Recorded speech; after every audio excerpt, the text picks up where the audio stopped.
আজে বাজে নাচ গান দেখে তো কত সময় পার করেছেন।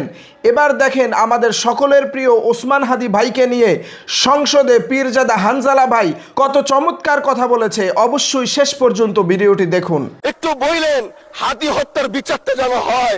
এলাকায় বলেছিলাম যে আমরা ন্যায়ের পক্ষে কথা বলবো, ইনসাফের পক্ষে কথা বলবো। তখন অনেকে হাত ধরে বলেছিল হানজালা ভাই জাতীয় সংসদে যখন যাবেন একটু বললেন হাদি হত্যার বিচারটা যেন হয়।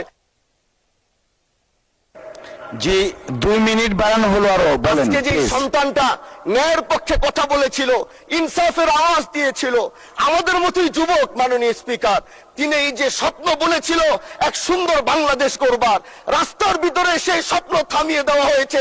এই বিচার যদি না হয় তাহলে আমাদের মতো হানজালাদের নিরাপত্তাও রাস্তায় কেউ দিতে পারবে না মাননীয় স্পিকার। এজন্য আপনার মাধ্যমে আমি বলতে চাই হাদি হত্যার বিচার যেন সুনিশ্চিত করা হয় মাননীয় স্বরাষ্ট্রমন্ত্রীর মাধ্যমে। প্রিয় দর্শক, শুনলেন তো হানজালা ভাই কি বলেছে। এটার সাথে আপনি কি একমত? যদি একমত থাকেন তাহলে অবশ্যই আপনার মতামতটি কমেন্ট বক্সে লিখুন এবং অন্য ভাইরা যেন এই ভিডিওটি দেখতে পারে সেজন্য অনুগ্রহ করে ভিডিওটি শেয়ার করে দিন। ধন্যবাদ।